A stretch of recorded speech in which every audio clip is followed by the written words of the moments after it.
Movie Mark, rather Mad Movie Mark movie review, counting down my top 10 least favorite movies of all time. This is number 3, and this is Nicolas Cage in Lord of War. Let's go ahead and recap what I've done so far. So, number 10 was Across the Universe. Number 9 was Team America World Police. Number 8 was MASH. Number 7 was Golden Compass. Number 6 was Dreamcatcher. Number 5 is Beowulf. Number 4 is Dark Phoenix. And then we are at number 3, which is Lord of War. This movie came out in 2005. It stars Nicolas Cage as Yuri Olov, Ethan Hawke as Jack Valentine, Jared Leto as Vitaly Orlov, which is Yuri's brother, and then Bridget Monahan as Ava Fontaine. So basically, what this movie is about is Nicolas Cage, who is Yuri Olov, and his brother Vitaly Orlov, grew up in the Ukraine, but have since come over to the United States to kind of escape Russia during the Cold War. So a lot of this movie takes place during the Cold War. Nicolas Cage lives in an area with where a lot of Russian mobsters have also come to the U.S. to kind of get away from the Cold War scene. And in his day-to-day life, he narrowly misses a lot of bank robberies or a lot of hits that these Russian mobs put on other people. But one day he is kind of going into this establishment, and he sees a hit right in front of his eyes. Two guys walk in to try to do a hit on another guy, but the guy who's supposed to be getting the hit put on him ends up doing the old Uno reverse and kills the two hitmen.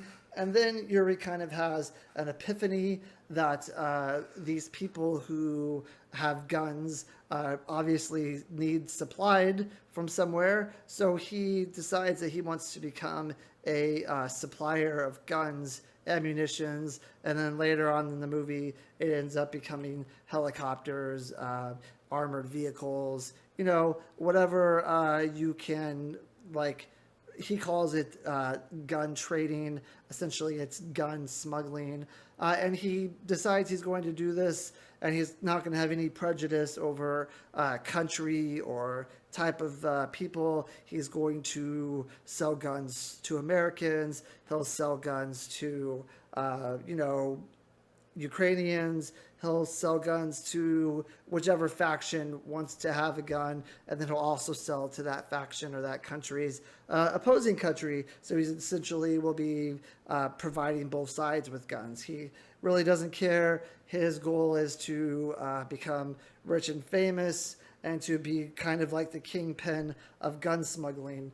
At some point in the very beginning of the movie, he lets it be known that he has this crush on this actress who doesn't even know who he is, doesn't even know he's alive. He's just kind of a fan who has a crush on this actress. He eventually kind of does like a trick type of thing where he's able to meet her, introduce himself to her. She ends up taking a liking to him.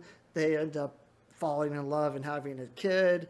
And then he ends up cheating on her throughout most of the movie with random women that he meets while he's doing gun smuggling. He also has a brother who in the beginning of the movie is a cook. He's a chef, and he has a sign on the wall that says, like, beware of dog inside the kitchen. His reasoning for this is because of the inner dog that's inside of him that wants to just get out and rip things to shreds and be angry, and he's telling himself to beware of the dog inside of him.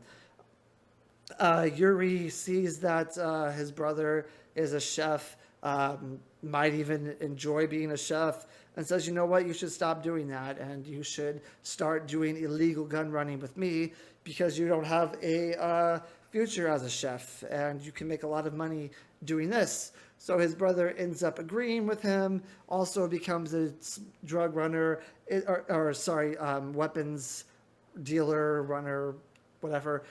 They don't do distribution of drugs, it's just weapons. and he ends up developing a drug issue.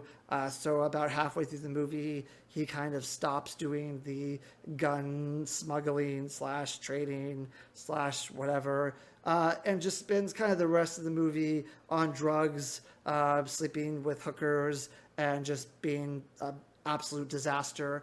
He then decides he's going to go to rehab, kind of get his life back together, maybe get back into being a chef.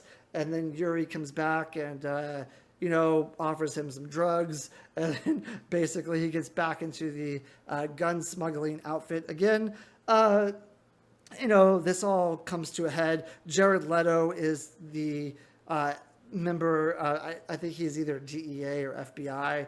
He's trying to trap Yuri and basically arrest him for what he's doing, because he sees the kind of carnage these guns do to these countries. He believes that this is the most noble job that he can have, because he's taking the weapons out of the people's hands who will go and hurt innocent civilians. A lot of this movie takes place in Africa, where the higher-ups in Africa are buying guns and kind of murdering civilians. And Ethan Hawke's character, Jack Valentine, believes that he is on the noble side of this.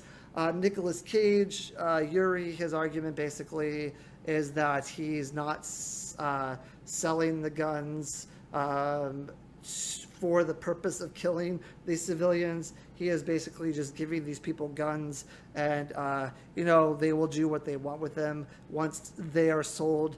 No longer his problem. He doesn't really need to know or want to know what happens, even though he knows what's going to happen when he ends up selling the guns or the ammunitions or whatever. His belief is that if he doesn't do it, someone else will. And maybe if he sells it to like a smaller country, they will actually be able to defend themselves a little better against a larger company, because they have arms, they have ammunitions. Yuri's wife, basically through this whole movie, she ends up becoming an actress, and then at some point she tries to become a painter, and then I think at another point they basically say that she is a failure as an actress. She's kind of relying on Yuri's money, I believe. She thinks that he is not earning money legitimately, but she doesn't want to know actually what he's doing, because she feels like the least she knows, the better off she is. And then Jack Valentine meets her and kind of tells her what he's doing. She finds a locker of all his, kind of a storage bin of all his lockers and stuff. She hands it over to Jack Valentine. So basically, at this point, he... and then also there's another scene earlier in the movie where Yuri and his brother are trying to negotiate the sale of guns. Well, 20 feet from them, there is a village of people. They know that when they sell the guns to these people, that they are going to go down and kill this village of innocent women and children. Vitaly has decided that he cannot morally accept this, that he cannot morally allow this to happen. So he tries to blow up the ammunition that they have brought to sell. The people who are going to be receiving these guns kill Vitaly. So now Nicolas Cage has lost his wife, his son, his brother. Earlier in the movie, he also loses another family member who has helped him get into this trade. At the end of the movie, Jack Valentine arrests him, and then Yuri basically says, I have friends who are way higher up than you would ever know. The biggest arms dealer in the world is the president, and there's no way he's going to go without his ammunitions, and I sell the ammunitions to the biggest people in the world. There's no way that you're going to be able to charge me with anything. I'm not going to spend a day in jail, and I'm going to be let out in just a few minutes. Jack Valentine basically says that, I don't think you understand the seriousness of what's happening right now. You are definitely going to be going to jail. Yuri says, I've lost everything that I hold dear. I know the severity of this, what's going on, but what you don't understand is that I'm not going to spend any time in jail. He ends up not spending any time in jail. Everything he said was right. He gets out and he is just basically doing the same thing that he was doing before, and then the credits roll. So that's a short summation of the movie. I hope I got it right. If not, you can go ahead and let me know, but that's how I interpreted the movie. This movie has a 61% critic rating on Rotten Tomatoes and a 84% audience rating. So definitely a bit of a difference of opinion here with critics and audience. Obviously I side with the critics' score on this. I was not a huge fan of this movie. I have some reasons. So first of all, this movie is a bit preachy for me. Obviously, with this type of, well, first of all, let me go into why I was excited to see this movie. I generally am a fan of Ethan Hawke. I think he's a pretty good actor in most things that he does. He did Before Sunrise and Before Sunset. I saw both of those before I saw this movie. I really enjoyed Before Sunrise. Before Sunset was okay also, but Before Sunrise was probably one of my, it would probably be in my top 20, top 30 for sure, maybe top 20 of all time. And Ethan Hawke was the star of that movie.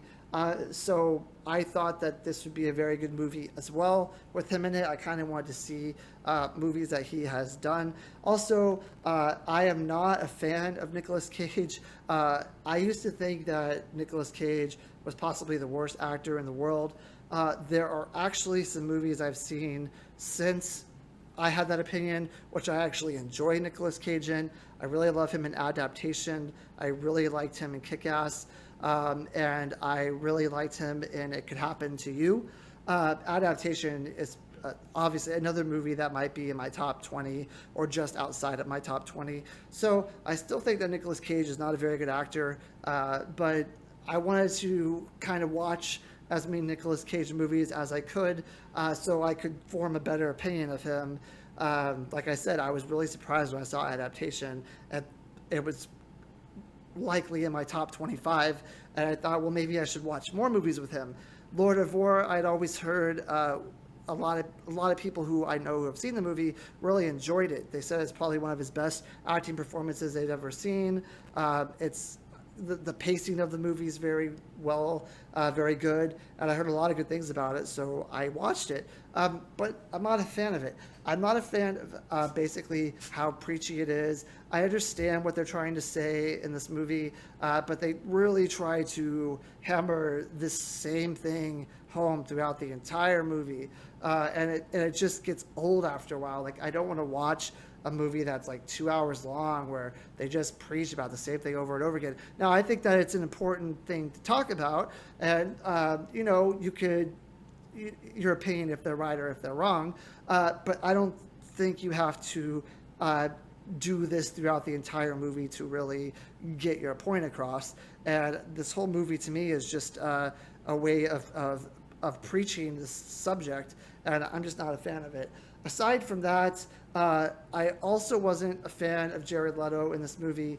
I remember I saw this movie and then I thought, wow, Jared Leto is not that good of an actor at all. And then a few years later, he was won an Academy Award for Best Supporting Actor or something, and I couldn't believe it. I didn't watch the Oscars that year, but when someone told me that Jared Leto won an Oscar, I was beside myself. Now you have two people in this movie who are Oscar winners, and I think that's pretty crazy. So I'm not a huge fan of Jared Leto. Nicolas Cage is kind of the same in this movie. Actually, that's not fair. He's not the same as he always is in every movie, because in a lot of movies, he's over the top, kind of crazy. He'll fly off the handle sometimes. At Con Air, he tried to play a guy with a specific accent. So he does try to act differently throughout his different roles. But this one, he's very subdued. I understand that because of the kind of role that he's playing. But I mean, the guy is depressingly subdued throughout the entire movie. And I just the pacing for me, I just couldn't do it. It's just so slow for me. And considering this is a movie about gun running and trading guns, it was just so slow paced for me. I couldn't handle it. And one of the most egregious things for me in this movie is I like movies with strong female leads. I like movies where females are able to do things that don't involve like guys. They're able to have other conversations that don't involve talking about guys. You know, they're able to contribute and be strong, written strong in a movie. And this definitely isn't that. So Ava Fontaine is Yuri's basically crush that he's had since he came to America, I believe, maybe even before that. She's portrayed as this great actor. He falls head over heels for her. He does everything he can to become famous. He finally is able to get the kind of meeting that he wants with her.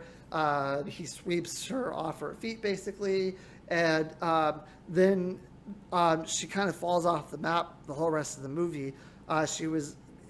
She's basically just there to hammer home the fact that Nicolas Cage is not true to his vows, that he cheats on her all the time. She seems like a smart enough woman, but she kind of hides her eyes to what's going on, what he's doing. She doesn't want to know. Somehow her career falls apart, and you're never really told how that happens. You're never. It's like it doesn't even matter. It's just a matter of factly later in the movie, you kind of realize that she's relying on him for income when she was actually like the one that was the big star in the movie. And I don't know, it just seems like her character definitely takes a huge downhill turn throughout at the end of the movie. At the end of the movie, she finally decides that she is going to kind of take the blinders off. She's going to leave him. She's going to take her son, which is great, but I feel like she could have really been like a good pushback to Nicolas Cage in this movie. Like instead of having Ethan Hawke as like always bumbling, trying to get Nicolas Cage, but it doesn't happen. She could have been a stronger character, and she could have, you know, maybe provide a little bit of pushback. Maybe she finds out what he does, maybe she doesn't, but she's just kind of forgotten about, I feel like, through most of this movie, and it's really sad because I feel like there was really setting her up for a strong character here, for like a strong relationship, and it just all falls apart. And I just hate that part of the movie. I hate the pacing. Like I said, the subject matter is a little too preachy for me.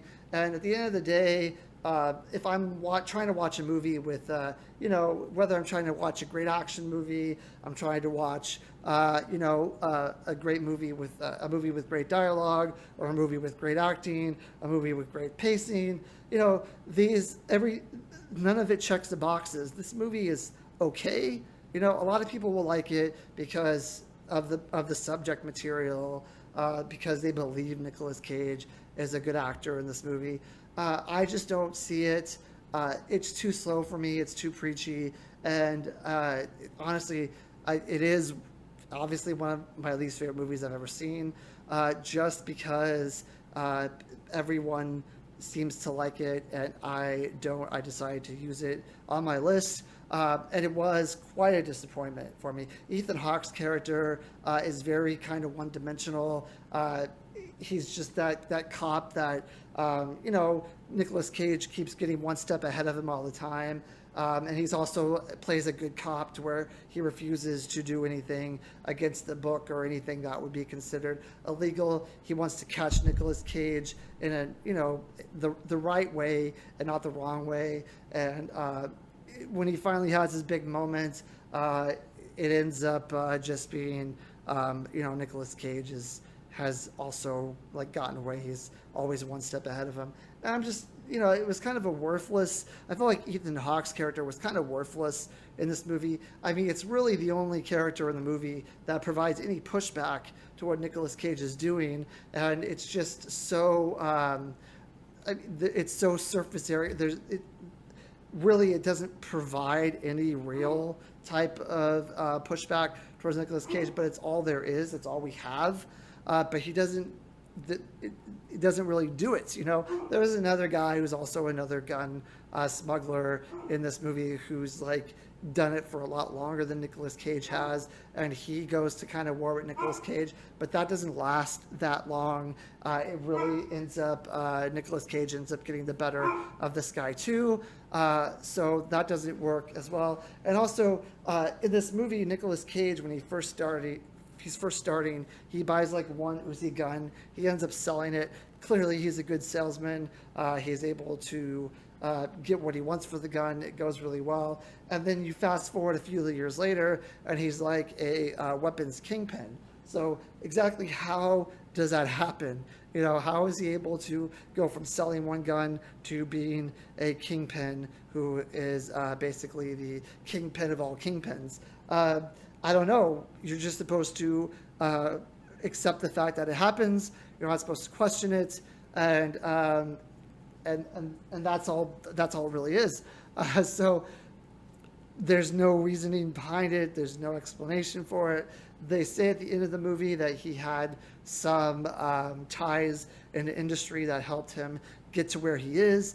You don't really figure out what those ties are. There is a member of his family later on that he ends up teaming up with, but this member of the family, it's after the Cold War, and he is reluctant to do it. So he obviously didn't give Nicolas Cage his start because he's reluctant to even do it now, and we're in the middle of the movie.